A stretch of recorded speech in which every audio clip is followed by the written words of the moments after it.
Tired of people telling you there's someone out there for you, or feeling left out when all your friends are dating someone and you're the only one who's not in a relationship? Look, I get you.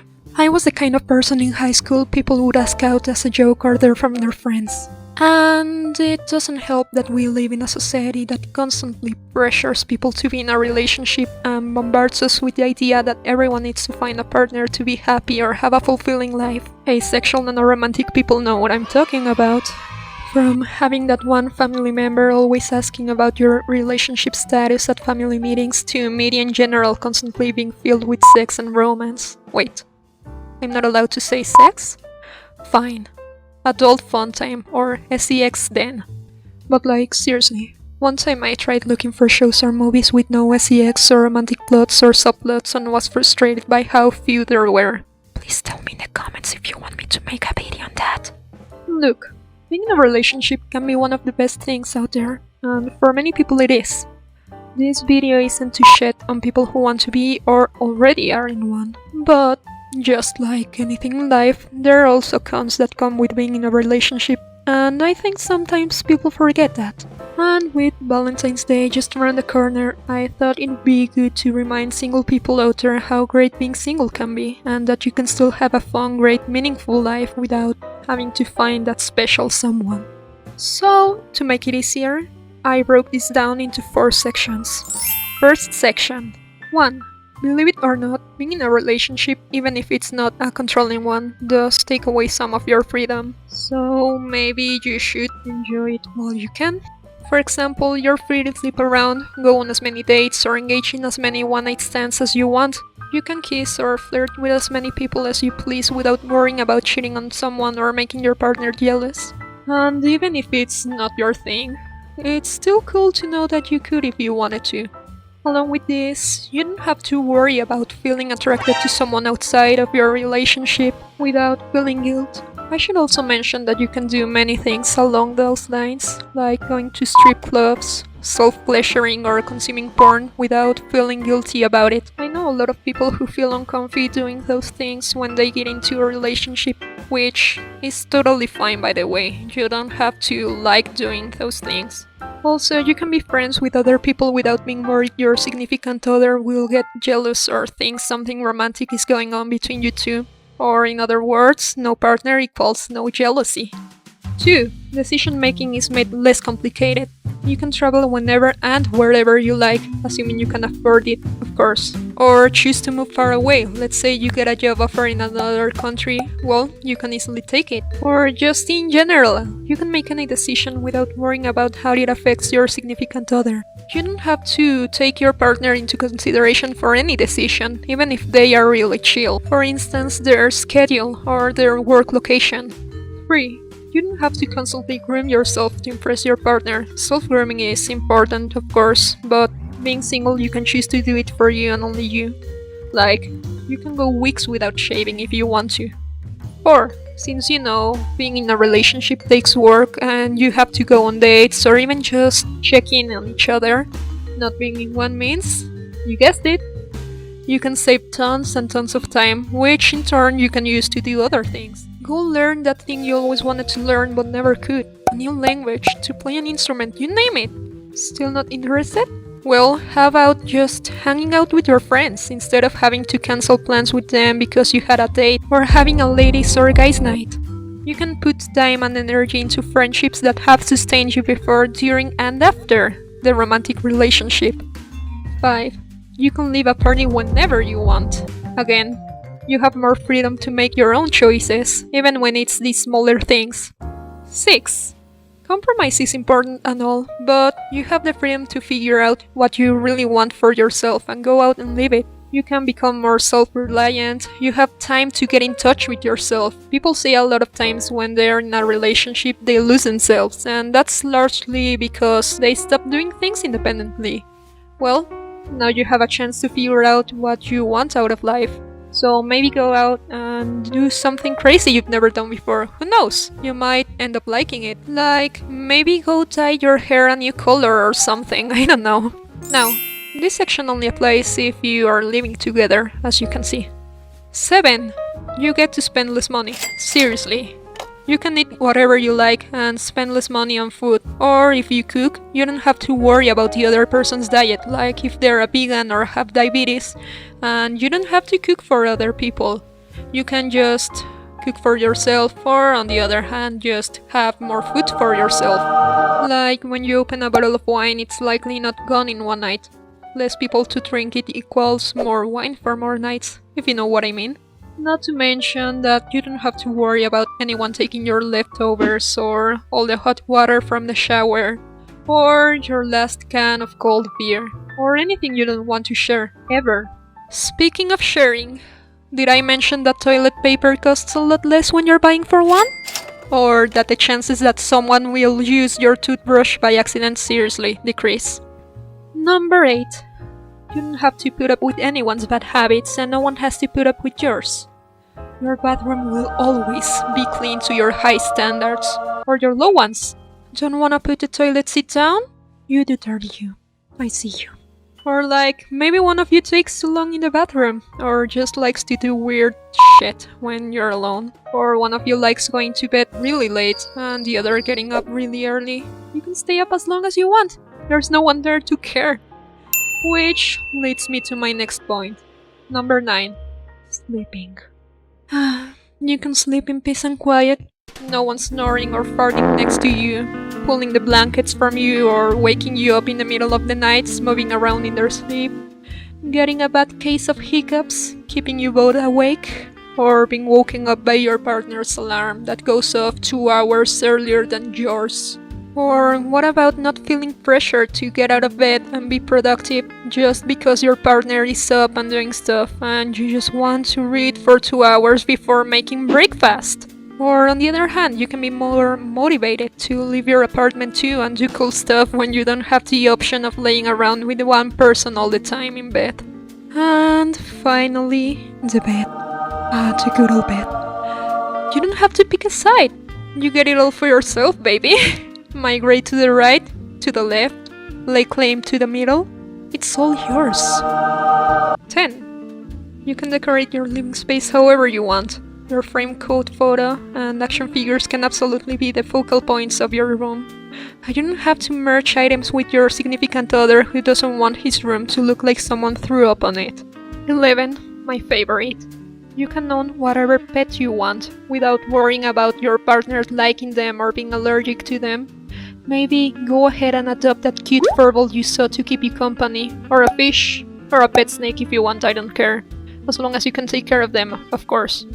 12. The Netflix account is all yours too, and there's no one to judge you because you decided to binge watch all 3 seasons of Miraculous Ladybug. 13. There's zero judgments when your house cleaning playlists include Saba, Britney Spears, or, if you're a theater dork, like me, show tunes. 14. You can regulate the temperature to your house or bedroom however you see fit. Did I say more? Now it's time to delve into the anxiety-related stuff, or as I like to call it, things you don't have to worry about, because you'll hear me say that a lot in this section. And if you suffer from anxiety like me, it'll also be the best or worst. 15. You don't have to worry about unwanted pregnancies or contracting STIs, unless you're sleeping around. 16. By the way, you know what else you don't have to worry about? Being bad at SCX, or a bad kisser.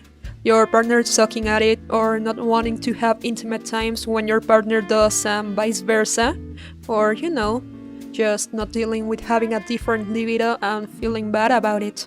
17. You don't have to fit in with your friends or deal with feeling left out. 18. You don't have to worry about your family not liking your partner, constantly criticizing them and them not getting along, or about meeting their family and them not liking you. 19. You don't have to worry about giving your partner that one perfect gift, or about what to give them in general for their birthday and special dates.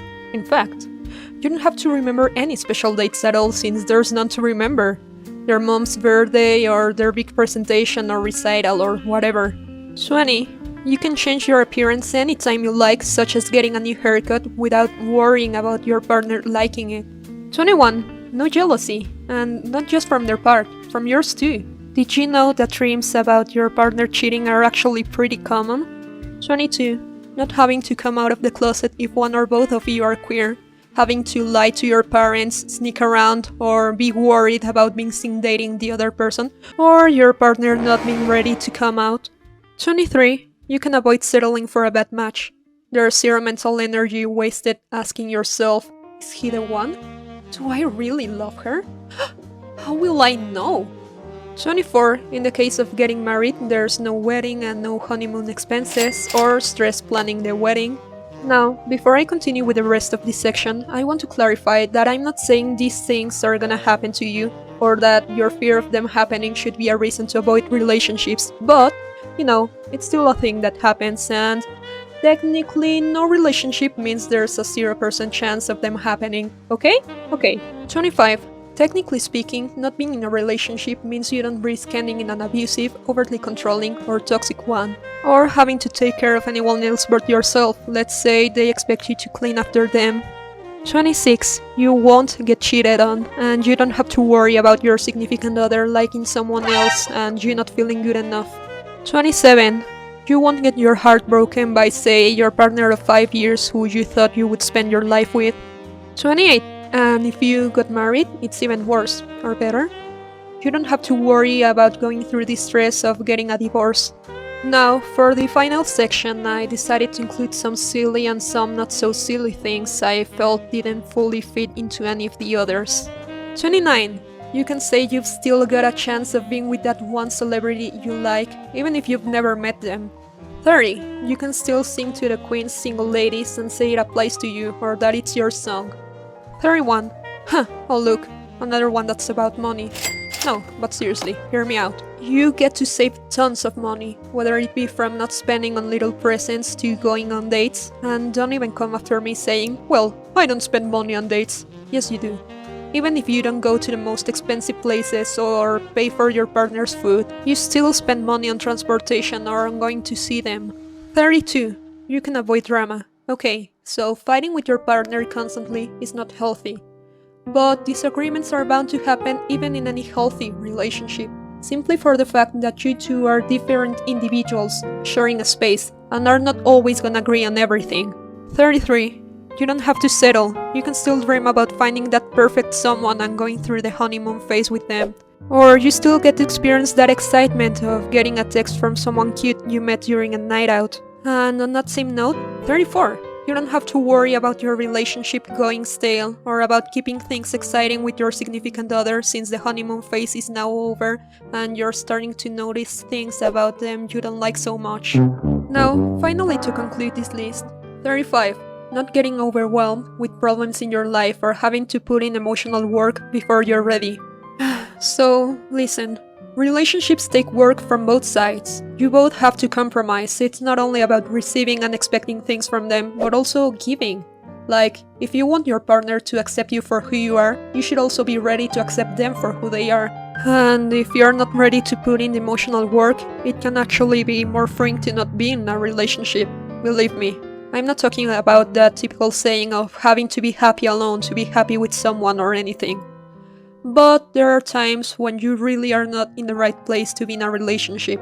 In fact, if you were, it could end up being overwhelming and hurting both of you. For example, if you're dealing with a lot of stuff or figuring things out, like moving or changing careers, or you just went through a bad breakup and you don't have the time or energy to invest in a new relationship yet. So yeah. Well, I think that concludes my list. That was a bit of a bummer. If there's anything I forgot to mention, please let me know in the comments. Oh, and before I end this video, I would like to leave a little disclaimer. I already said it in the beginning of this video, but I'm gonna say it again. This video is not to shed on relationships or people who want to be in one. I've been there. It's natural to want things, and if you love your partner and your relationship, good. I'm happy for you. Sometimes you meet that someone who's worth it. And I hope you guys had a great Valentine's Day, wherever you are. And hey, for all you beautiful single people out there, that means all of you, who maybe don't know what to do, maybe you can organize a fun group gathering with single people. Depending on when you're watching this. I haven't forgotten there's a freaking pandemic going on. Or just spend some time with yourself doing something you love. I should also add that there are some exceptions to many things in this list. Like, some of these are rooted in insecurities and are not always true. They obviously depend on the person and the situation. The living with a person meaning you pay less? Well, sometimes that person also helps you pay rent. Or sometimes you need to stay with a roommate anyway, so not everything in that section applies. And if you really think about it, a lot of this can be solved by having good communication with your partner. Hell, even in a polyamorous or open relationship. Well, with that all being said, I hope you enjoyed this video, and if you made it this far, please don't forget to leave a like and subscribe to my channel for more content. I will try to upload more frequently now that I have more time. I haven't forgotten about this channel, but I've taken some time off to work on the scripts for my LGBTQ+ guide series, since I want everything I say there to be as clear and accurate as possible. There's a lot of misinformation out there, as well as provide some good sources you can check if you want to learn more. And as a final thing, please remember that you all are valid and worthy of love, even if no one has said it to you yet. And, well, please be kind to people. Yeah. I hope to see you in the next video. Well, not see you literally, but you know. Have a nice day. Bye!